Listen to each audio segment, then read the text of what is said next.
بسم اللہ الرحمن الرحیم۔ بحث یہ چل رہی ہے کہ نبی اکرم صلی اللہ علیہ وسلم نے جب دعوت کا کام شروع فرمایا، اللہ کی طرف بلانا شروع کیا، تو مرحلہ وار جو ہے نا اس کام کو تقسیم کیا گیا، چار یعنی حصوں میں تقسیم کیا ہے کہ مصنف نے کہ پہلے نبی اکرم صلی اللہ علیہ وسلم نے 3 سال تک آپ نے خفیہ دعوت دی ہے، اور پھر اس کے بعد آپ نے جو ہے وہ اللہ کی طرف سے حکم آیا اور پھر آپ نے علی اعلان دعوت جو ہے نا شروع کر دی۔ اب قریش جو ہے وہ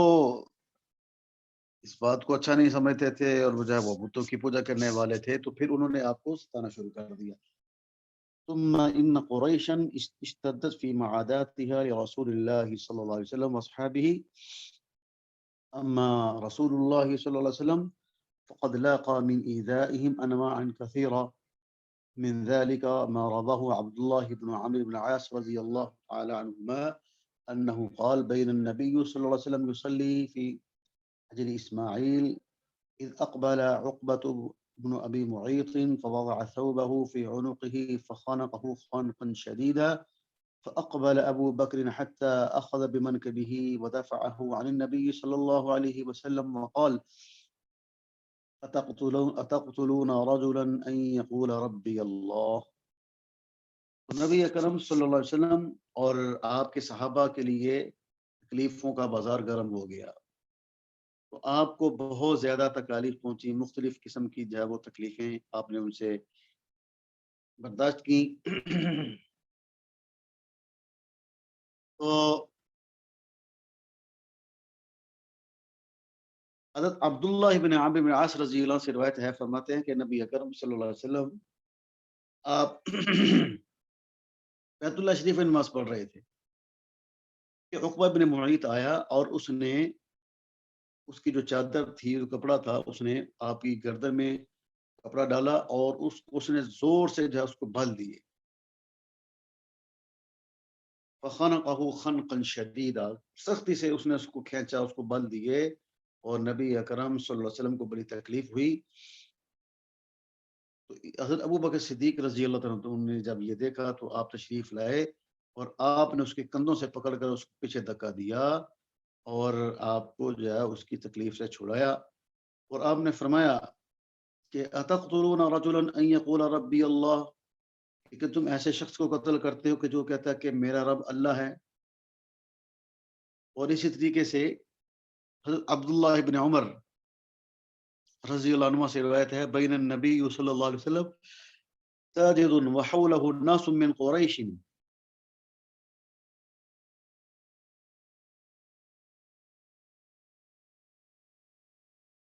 وحولہ ناس من قریش، جاء عقبة ابی معیط سلا جزور فقذفه على ظهر النبي صلى الله عليه وسلم فلم يرفع رأسه، فجاءت فاطمة رضي الله عنها فأخذته من ظهره ودعت على من صنع ذلك۔ کہتے ہیں کہ ایک دفعہ نبی اکرم صلی اللہ علیہ وسلم نماز پڑھ رہے تھے، آپ سیدھے کی حالت میں تھے، قریش آپ کے پاس بیٹھے ہوئے تھے کہ عقبہ بن نبی معیط یہی بدبخت آیا، اور جناب اس نے وہ اونٹ کی اوجری لے کر آیا، اور اس نے نبی صلی اللہ علیہ وسلم کی جو ہے وہ اوپر آپ کے اوپر اس نے لا کر رکھ دی۔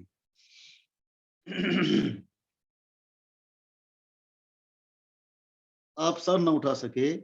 یہاں تک کہ حضرت فاطمہ رضی اللہ عنہا آئی اور انہوں نے آپ کی پیٹھ مبارک سے وہ گندگی ہٹائی، اور جس نے یہ گستاخی کی تھی اس کے خلاف آپ نے بد دعا کی۔ یہ بھی بخاری شریف میں ہے۔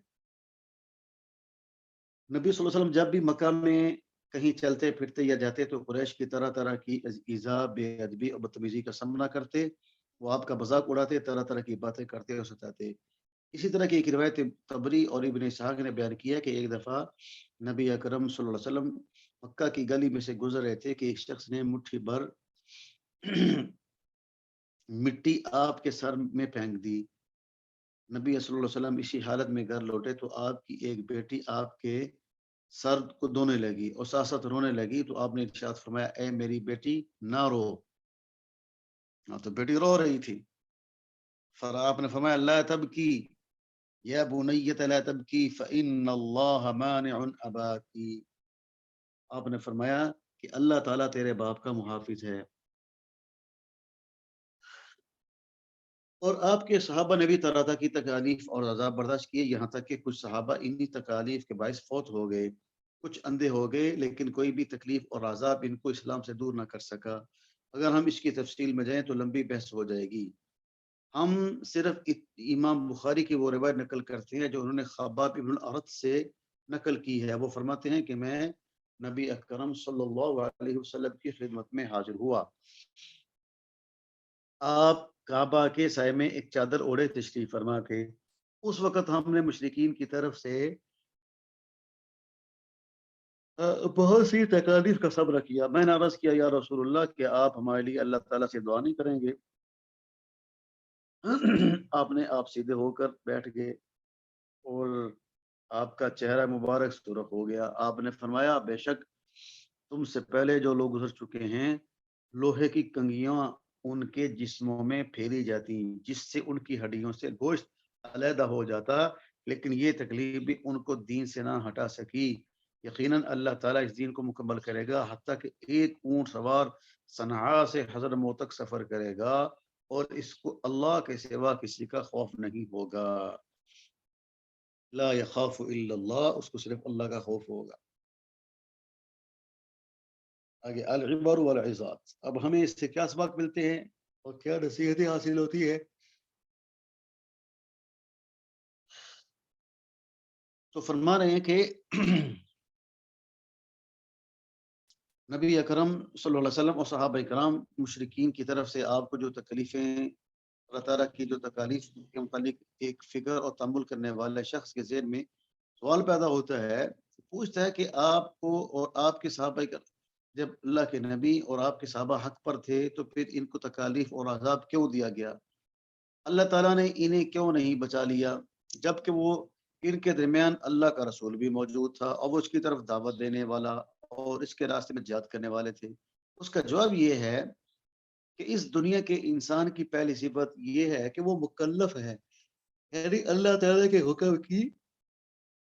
پیروی میں جو کلفت اور مشقت بھی آئے اس کو برداشت کرنے کا پابند ہے۔ اسلام کی طرف دعوت دینا اور الہی کلمت اللہ کے لیے جہاد کرنا ہر مسلمان پر اللہ کی طرف سے لازم ہے، اور اللہ تعالیٰ کے احکام کی پابندی بھی عبودیت کے متعلقات میں سے ہے۔ اللہ تعالیٰ کی عبودیت اور بندگی کا مطلب یہی ہے کہ اس کے ہر حکم کے سامنے سر تسلیم خم کر دیا جائے۔ جب اس کے حکم کی پابندی کریں گے تو تکلیف اور مشقت کا سامنا بھی کرنا پڑے گا۔ اگر ہم اللہ عز و جل کے اس سامنے اپنی بندگی کا اظہار نہیں کرتے تو پھر اس پر ایمان لانے کا کوئی معنی باقی نہیں رہ جاتا۔ لہذا عبودیت اور بندگی کا تقاضا یہی ہے کہ اس کے حکم کی پابندی اور پیروی کو اپنے اوپر لازم کرا دیا جائے اور اللہ سبحانہ و تعالیٰ کے حکم کی پابندی میں مشقت بھی اٹھانا پڑی اور اپنی نفسانی خواہشات کے خلاف بھی مجاہدہ کرنا پڑے، یہ بندگی کے لوازمات میں سے ہے۔ اس لیے اس دنیا میں اللہ کے بندوں پر وہ یعنی دو امور کو لازم پکڑنا ضروری ہے۔ پہلا کام یہ ہے کہ دین اسلام کو پوری طرح اپنانا اور صحیح اسلامی معاشرہ قائم کرنا، اور دوسری بات یہ ہے کہ اس کی طرف جانے والے راستے کو اختیار کرنا، اس راستے میں ہر خطرہ منہ لینا اور ہر مشکل برداشت کرنا اور منزل مقصود تک پہنچنے کے لیے اپنا مال اور طاقت کو خرچ کرنا۔ یہ یعنی مسلمان پر ضروری ہے کہ وہ ان دونوں پر عمل کرے۔ یعنی اللہ سبحانہ و تعالیٰ نے ہمیں ایمان کے ساتھ حکم کی پابندی کا بھی مکلف بنایا ہے، اور ہم اس بات کی مکلف ہے کہ اس ایمان اور حق کے راستے میں ہر مشکل اور تکلیف کو بھی برداشت کریں۔ اگر اللہ تعالیٰ چاہتا تو ایمان لانے کے بعد ہمارے لیے اسلامی معاشرے کا راستہ آسان اور سہل فرما دیتا، لیکن اس صورت میں اللہ کے راستے پر چلنے والے سارے کی عبودیت اور خلوص کا اظہار نہ ہوتا، نہ پتہ چلتا کہ بھئی کون جا پکا ہے کون سا پکا ہے، کیونکہ حقیقی سالک تو وہی ہے جو راستے میں آپ اور خطرات کے موجود ہونے کے باوجود پھر بھی اسی حق کے راستے پر گامزن رہے۔ کیونکہ ایک مومن جب اپنے ایمان کا اعلان کرتا ہے تو اسی دن سے وہ اپنی جان اور اپنے مال کا اللہ کے ساتھ سودا کرتا ہے اور اس بات کا بھی اقرار